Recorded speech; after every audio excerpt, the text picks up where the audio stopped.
Do you think you can just walk in here and act like you own the place? Sarah, the manager, shouted, her voice sharp and echoing through the luxury boutique. She dragged at the black woman's handbag as other customers stopped mid-browse, their heads turning to stare. Well, this is my store, and I can do whatever I like. The tension in the air was thick enough to cut with a knife. The black woman, Zara, maintained her composure, her quiet strength a stark contrast to the manager's blatant disrespect. "Let go of my bag," she said, her voice low but firm. "You're discriminating against me because I'm black." Those words were a match to gasoline. Sarah's face flushed a deep, blotchy red. "Don't you dare play that card with me," she screamed. And then, in a moment that changed everything, Sarah did the unthinkable. She snatched her bottle of orange soda and poured the entire contents over Zara's head and designer outfit. The sticky, sweet liquid dripped down Zara's face, staining her expensive clothes as shocked gasps filled the store. "There, now get out," Sarah declared triumphantly, a cruel smirk on her face. She thought she had won, but as Zara wiped the soda from her eyes, she did so with an eerie calmness that sent a chill through the room. She looked directly at Sarah, her gaze unwavering, and said 5 words that should have terrified the store manager. "You have no idea what you just did." Sarah believed she was putting an upstart in her place, asserting her authority over someone she saw as beneath her. She had no clue that Zara's next phone call would not only flip the situation on its head, but turn Sarah's own world into a living nightmare. The identity of the woman she had just humiliated would cost her everything. This confrontation didn't begin at the counter. It began with a story that would have shocked everyone in that store. Meet Zara Kingsley, a 38-year-old powerhouse who had walked into Luxe Boutique that day with the quiet confidence that comes from building an empire from nothing. Dressed elegantly but never flashy, Zara had learned long ago that true wealth whispers. It doesn't shout. What nobody knew was that this woman owned 15 shopping centers across 3 states, including the very one they were standing in, making her one of the most successful real estate moguls in the region. Zara's story was the kind movies are made of. At 12 years old, she had immigrated from Jamaica with her grandmother, carrying nothing but dreams and an unshakable will to succeed. While other kids worried about homework, Zara worked after school, saving every penny and devouring business books from the public library. By 25, she'd bought her first small property. By 30, her first shopping center. And now, at 38, she presided over a multi-million-dollar empire. But what made Zara truly remarkable was that she never forgot where she came from. She was known for making surprise visits to her properties, walking through them as a regular customer to see how people were truly treated. She believed that how you treated strangers when you thought no one important was watching revealed everything about your character. Then there was the woman about to make the biggest mistake of her career. Sarah Mitchell had managed Luxe Boutique for 6 long years, and every day felt like a battle to prove she belonged. At 42, Sarah was deeply insecure, constantly comparing herself to the wealthy patrons of her store. She had grown up middle class, and even now, she felt like an outsider looking in. Sarah had one telling nervous habit. She constantly sipped from a large bottle of orange soda. Whenever she felt threatened or insecure, which was often, she would gulp the sugary drink like it was liquid courage. Her ambition was fueled by a toxic mixture of insecurity and a desperate need to feel superior to someone, anyone. Working under Sarah was 25-year-old Emma Chen, a recent fashion design graduate who had taken the sales associate position for experience. Emma was bright and observant, but as the newest employee, she felt powerless. She had noticed the store's unwritten policies, the way certain customers were watched more closely, the assumptions made based on skin color rather than behavior. It made her deeply uncomfortable, but speaking up felt like career suicide. The stage was set at Luxe Boutique, the flagship store of Westfield Premium Mall, a gleaming temple to luxury where price tags started in the hundreds and climbed into the thousands. This was the world where these different women were about to collide, in a moment that would expose the ugly truth about power, prejudice, and what happens when you judge a book by its cover, without realizing you're looking at the person who owns the entire library. The masterclass in discrimination began the moment Zara stepped into the mall. She walked through the entrance dressed in a tailored blazer and designer jeans, her demeanor polished and professional. Her handbag was a subtle luxury piece, expensive but not flashy. As she approached Luxe Boutique, Sarah Mitchell appeared as if from nowhere. She moved quickly, positioning herself near the entrance and calling sharply to Carlos Martinez, the mall security guard. "Carlos!" she barked, her orange soda bottle clutched in her hand. She pointed directly at Zara. "I need you to check her bag before she enters my store. Store policy. For certain customers." The pause she took made her meaning crystal clear. What made this so infuriating was what Carlos had just witnessed. In the 5 minutes before Zara arrived, he had watched 5 white customers enter that exact store. A woman in yoga clothes carrying 3 large shopping bags, a young couple with oversized backpacks, an elderly man with a large briefcase, and 2 teenage girls with designer purses the size of overnight bags. Not one of them was stopped. Not one was questioned. But Zara, a well-dressed black woman with a single handbag, was immediately singled out as a threat. Carlos felt his stomach drop.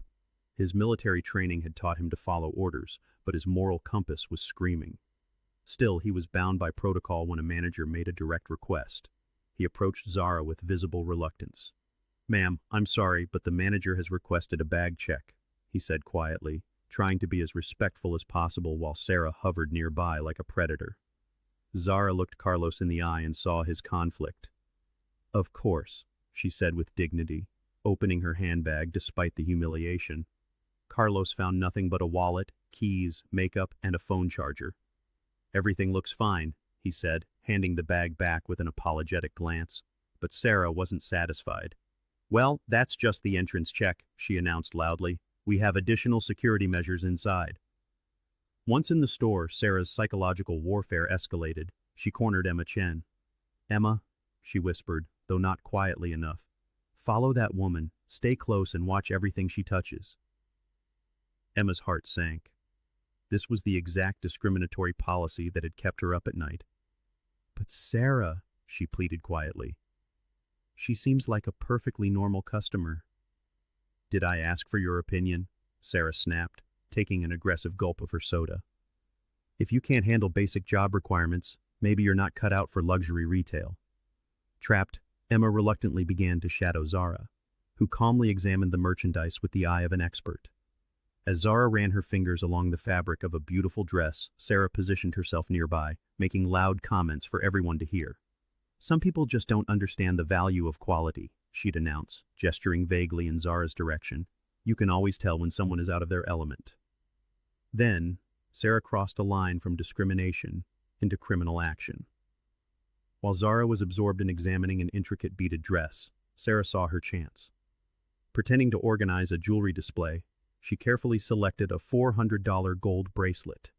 With a calculated stealth that suggested this wasn't her first time, she slipped the bracelet into Zara's open handbag. Her heart raced with vindictive satisfaction. Now she had her trump card. Emma, standing 10 feet away, saw Sarah acting strangely near the jewelry, but she couldn't see exactly what happened. Still, her instincts screamed that something was wrong. Unaware she had been set up, Zara continued shopping, selecting an emerald green dress, matching Italian leather shoes, and several accessories. The total came to $5,200, a transaction that should have had Sarah rolling out the red carpet. Instead, she saw it as her opening. "Ma'am," Sarah said, her voice dripping with patronage, "do you realize how much these items cost?" The question hung in the air, an accusation in itself. The store fell quiet. "The total is $5,200, she continued, speaking slowly as if to a child. "Are you sure you understand what that means?" "I'm quite capable of managing my finances, thank you," Zara replied, steel in her voice. But Sarah pushed further. "I'm going to need to see your money before we go any further. I'm just trying to save you from humiliation."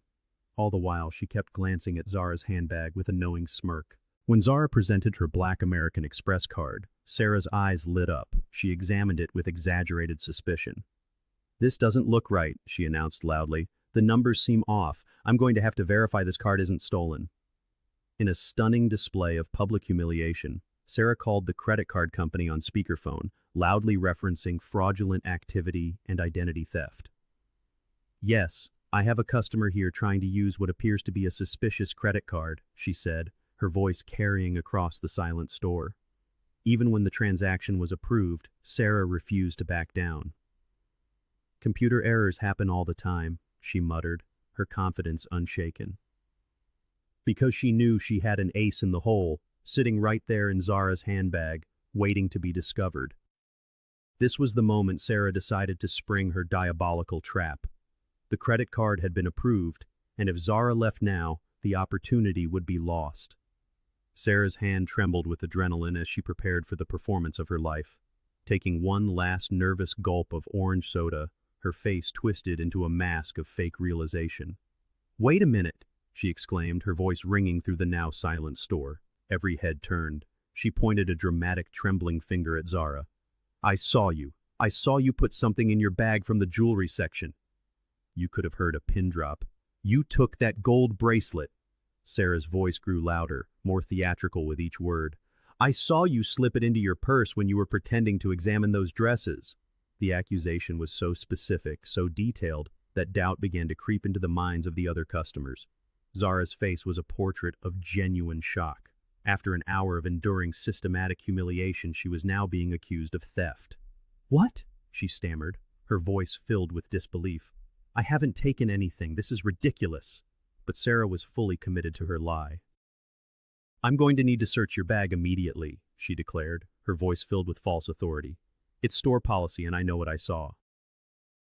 This was the moment Zara's patience, stretched to its absolute limit, finally snapped. She had endured the discriminatory bag check. She had tolerated being followed like a common criminal. She had maintained her composure through insults and public humiliation. But a false accusation of theft? That was the final straw. "This is racial profiling and I will not tolerate it," Zara declared, her voice resonating with power as she clutched her handbag protectively. "You have singled me out from the moment I walked in, treated me differently than every other customer, and now you are making false accusations." Zara's eyes flashed with a mixture of rage and desperation. Her plan was falling apart, Zara wasn't submitting, and the search was the only thing that could prove her right. Without that evidence, Zara's entire house of cards would collapse. It was in that moment that she abandoned all pretense of professionalism, deciding to take matters into her own hands in the most shocking way possible. "I know what I saw. You're a thief," Zara screamed, lunging forward with surprising aggression. She tried to rip Zara's handbag from her grasp, but what followed was a raw, physical struggle that left the entire store stunned into silence. Zara, acting on pure instinct, clutched her property with both hands as Zara pulled and tugged with a desperate, frantic energy. "Let go of my bag!" Zara shouted, her voice sharp with outrage as Zara yanked on the straps like a cornered animal. The struggle was intense, frightening to watch. The two women were locked in a physical battle, the expensive handbag stretching and twisting between them as Zara's desperation reached a fever pitch. Other customers recoiled in shock and horror. Some covered their mouths, others pulled out their phones, their screens glowing as they recorded the insane confrontation. Children began to cry, their parents quickly hurrying them away from the escalating violence. This was meant to be an upscale boutique, not the scene of a street brawl. But then, Zara said something that made Zara's blood run cold. Looking directly into Zara's eyes, her gaze like a laser, Zara accused, "You planted something, didn't you? That's why you're so desperate to search my bag. You put something in there when I wasn't looking." The accuracy of the accusation hit Zara like a physical blow. For a split second, her mask of righteous indignation slipped, and everyone could see the raw guilt and panic in her eyes. But instead of confessing, she doubled down, unleashing a new wave of hysteria. "Security! She's resisting! This woman is a criminal!" Zara shrieked, her voice cracking as she continued to wrestle for the handbag. Emma Chen watched the scene unfold, her hands covering her mouth in disbelief. She was paralyzed, frozen by the sheer audacity of Zara's discriminatory attack. She wanted to speak up, to help, but the words wouldn't come. Across the mall, Carlos Martinez heard the screams and approached cautiously. Something about the situation felt fundamentally wrong. His years in security and the military told him that this wasn't how guilty people behaved. Zara's outrage seemed genuine. Zara's desperation seemed theatrical. The body language was all wrong. But Zara wasn't finished. Realizing that physical force wasn't working, that Zara was stronger than she looked, and that doubt was creeping into the onlookers' faces, she escalated the situation in an unforgivable way. Her carefully planned scheme was crumbling. The planted evidence was useless if she couldn't get to it. In a moment of pure vindictive rage, Zara lifted the bottle of orange soda she'd been nervously sipping from all day and deliberately poured the entire contents over Zara's head. The sticky, sugary liquid splashed everywhere, soaking Zara's hair, staining her expensive blazer, and dripping onto the pristine marble floor. It ran down her face, ruining her makeup, leaving her standing there in the humiliating aftermath. A collective gasp echoed through the store. A store manager had just physically assaulted a customer in front of dozens of witnesses. Before the shock could even register, Zara began an award-worthy performance. "Help! She attacked me! She's violent!" she screamed, pointing at Zara, who was dripping with soda, the clear and obvious victim. "She's a thief, and now she's assaulting me! Someone call the police!" The irony was infuriating. Zara clutched her empty bottle as if it were a weapon used against her, trying to rewrite reality in real time. Meanwhile, Zara stood drenched in orange soda. And what she did next was perhaps the most impressive display of grace under pressure anyone there had ever witnessed. Despite being assaulted, falsely accused, and publicly humiliated, she remained incredibly composed. She slowly wiped the sticky liquid from her face with remarkable dignity, her calm demeanor making Zara's hysteria look even more unhinged. The crowd, phones held high, had now captured the entire outrageous affair. As Zara continued her victim act, screaming about being attacked by a violent criminal, Zara did something that defied all expectation.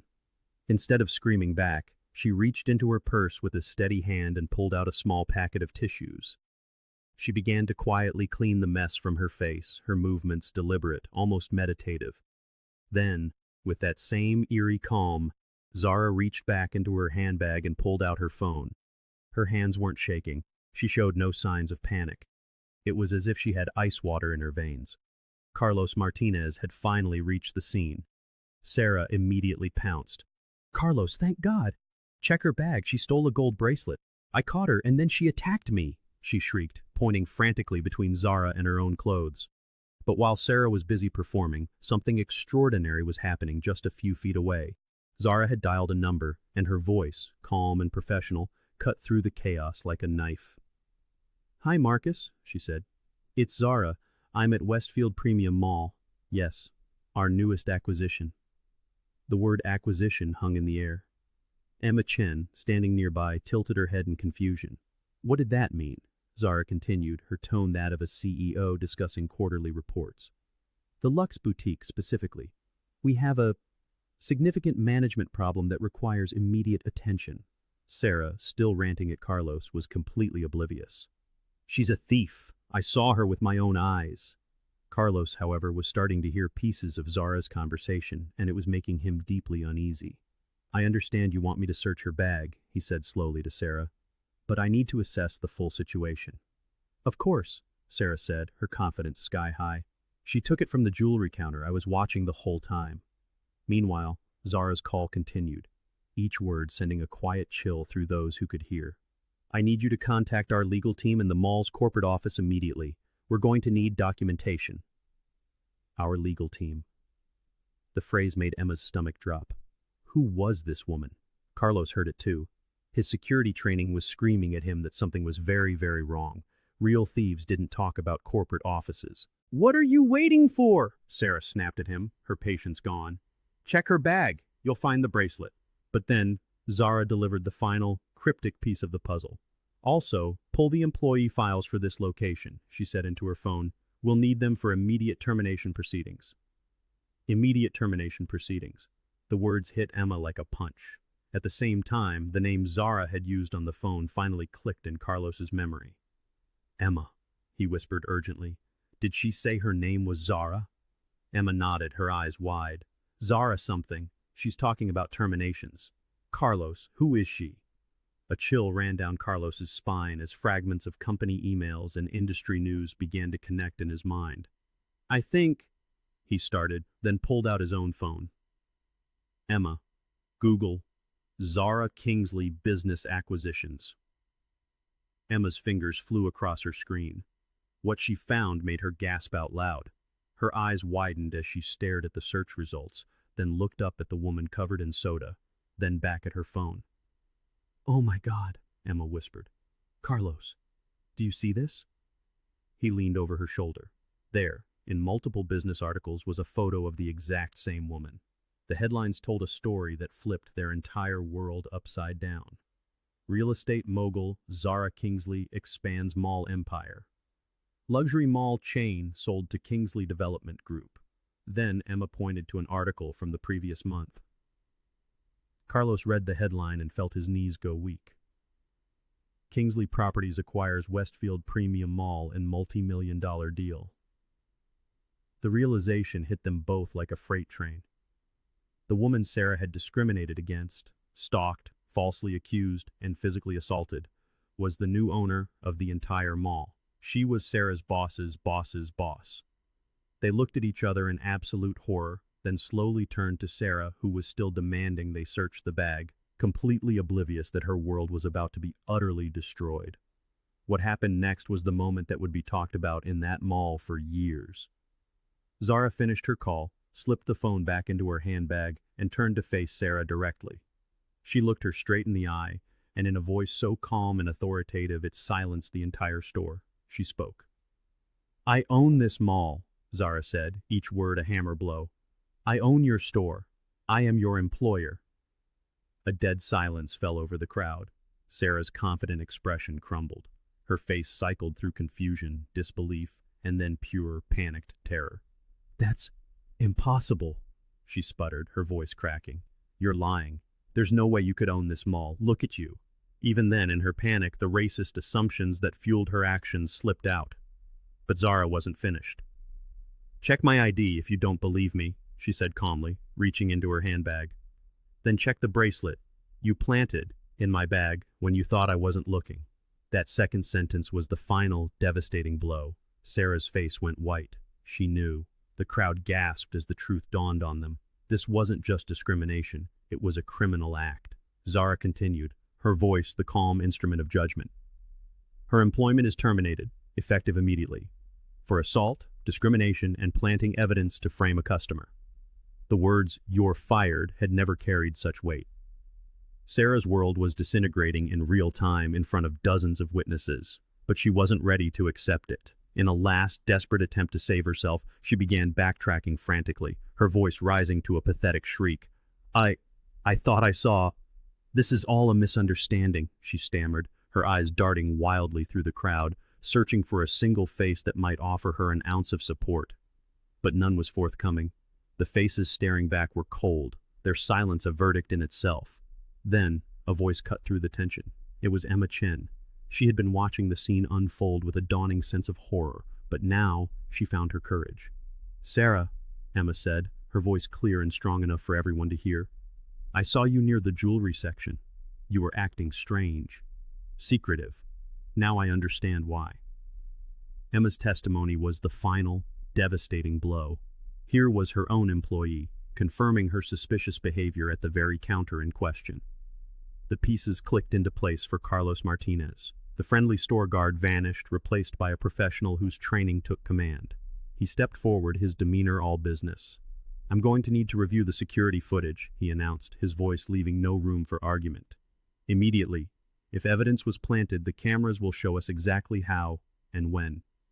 The color drained from Sarah's face, a wave of nausea twisting her features into a sickly green. "Video evidence," the words echoed in her mind. Security cameras didn't lie. They didn't hold biases. They would simply show the unvarnished truth of what she had done. At that moment, mall management arrived, summoned during the chaos of Sarah's phone call. The mall director, a nervous man in an expensive suit, approached cautiously. He had clearly been briefed, but was still struggling to process the magnitude of the situation. "Miss Kingsley," the director said, his voice a mixture of deep respect and barely concealed panic. "I am so sorry for what has happened here. We had no idea our newest property owner was, that you were..." His words confirmed what everyone was beginning to suspect. This wasn't a random claim of power. This woman truly was the owner of the mall, and Sarah had just assaulted and discriminated against her own ultimate boss. Zara gave the director a professional nod, then opened her handbag for all to see. She reached inside and pulled out a gold bracelet none of them had seen before, the very one Sarah had slipped into her bag. "This bracelet was placed in my bag without my knowledge while I was shopping," Zara announced, holding it up. The security cameras will show exactly when and by whom. A murmur of amazement and disgust rippled through the crowd. They were looking at the evidence of an attempted frame-up. Zara had tried to plant a crime to justify her own. Carlos was already on his radio, coordinating with the Central Security Office. "We'll have the video evidence within minutes," he stated. "The cameras in this store record everything with timestamps." Zara made one last, desperate attempt to save herself. "This is a misunderstanding," she cried, her voice breaking with panic. "I thought I saw something. I was just trying to protect the store." But her protests fell on deaf ears. The evidence was overwhelming, her actions witnessed by dozens. Zara looked at her with a mixture of disappointment and resolve, delivering what felt like a final sentence. "Discrimination is bad enough," she said, her voice carrying through the silent store. "But planting evidence to frame an innocent person is a criminal act, and it will be prosecuted to the fullest extent of the law." The mall director nodded grimly. "Criminal charges will be filed immediately. We have zero tolerance for this kind of behavior." But Zara wasn't finished. She turned to Emma Chen, who stood nearby, her face a mask of shock and relief. "Emma," Zara said, her voice warming for the first time, "I want to offer you Sarah's position as store manager. Your integrity in speaking up shows the kind of character we need in leadership." Emma's eyes widened. In the space of an hour, she had gone from a fearful employee to being promoted for her courage. "Thank you," she said, her voice thick with emotion. "I promise, I will run this store with fairness and respect for everyone." Zara nodded, then addressed the entire crowd. "Effective immediately, all of our properties will implement comprehensive anti-discrimination and anti-fraud policies. Every employee will receive training on treating all customers with dignity, regardless of their appearance, race, or perceived economic status." The crowd broke into applause, many pulling out their phones to share what they had just witnessed. This wasn't just a story about one manager getting fired. It was about systemic change. As mall security arrived to escort a hysterical Zara from the premises, she made one final plea. "This isn't fair," she screamed as they led her away. "I was just doing my job." But her words only sealed her fate, painting a picture of delusion. Just then, Carlos returned with the footage. On the screen, Zara was clearly visible, planting the bracelet in Zara's bag while she was distracted by a dress. The timestamp and multiple camera angles left no room for doubt. "The evidence is conclusive," Carlos announced. As the dust settled, Zara made one final statement that resonated with everyone. "Today proved something important," she said to the crowd. "The truth always comes to light. No matter how clever a person schemes, justice has a way of finding them." She paused, looking at the faces around her. "We all have a choice in how we treat others. We can choose respect, or we can choose prejudice. But remember, you never know who you are truly talking to. And more importantly, every single person deserves to be treated with basic human dignity." The crowd erupted in applause as Emma, with the utmost professionalism, completed Zara's original purchase. Walking out of the store, shopping bags in hand, Zara had transformed from victim to victor. She left behind a changed environment, where a culture of discrimination was being dismantled in real time. If this story reminds you of the power of standing up to injustice and the profound importance of treating every person with respect, make sure you subscribe, because this is the kind of justice we all want to see in the world. The truth will always come out, and when it does, it has the power to change everything.